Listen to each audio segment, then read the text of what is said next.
In today's video, I'm going to teach you how to delete files on OneDrive.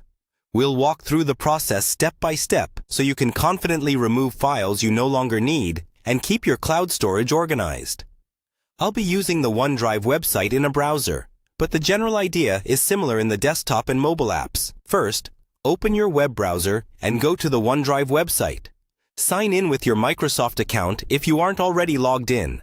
Once you're signed in, you'll see your OneDrive homepage with all your folders and files. Take a moment to familiarize yourself with this layout, because everything you'll do happens from here.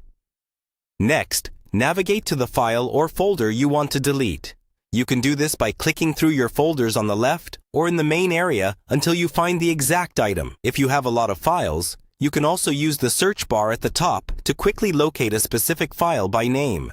When you've found the file or folder you want to remove, move your mouse over it. You'll see a small circle or checkbox appear to the left of the file name.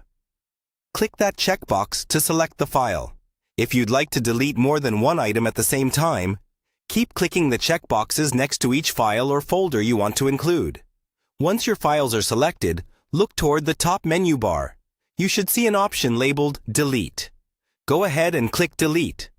OneDrive may ask you to confirm that you really want to remove these items. This is a good moment to double-check your selection, especially if the files are important.